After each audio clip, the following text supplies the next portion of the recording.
আসলে হাতে কিন্তু আর মাত্র ৩ ঘন্টার মতো সময় আছে। মূলত ৯টা ১৫ মিনিটের দিকেই এই আতশবাজি শুরু হবে।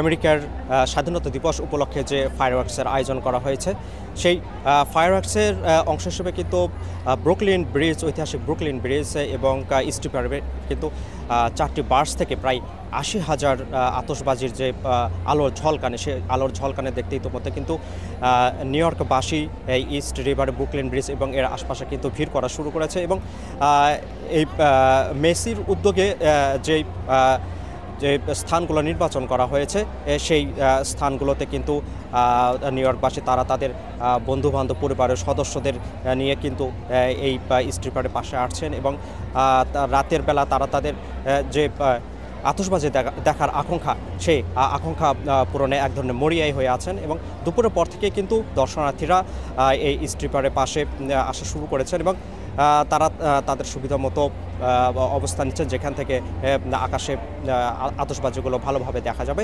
আর আরেকটি বিষয় একটু জানিয়ে রাখি যে এখানে ব্রুকলিন ব্রিজের উপর থেকে কিন্তু আতশবাজি দেখার কোনো সুযোগ নেই, কারণ ব্রুকলিন ব্রিজের উপর থেকে আতশবাজি দেখতে গেলে হয়তো কোনো ধরনের কোনো ধরনের দুর্ঘটনার শিকার হতে পারেন।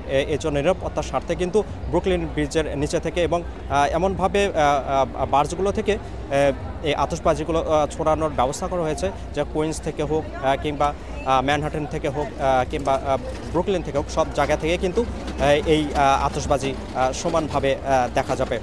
এই ছিল ব্রুকলিন পার্ক থেকে সর্বশেষ। নিউ ইয়র্ক থেকে সম্প্রচারিত TVN 24 টেলিভিশন, বিশ্বজুড়ে বাঙালির কণ্ঠস্বর।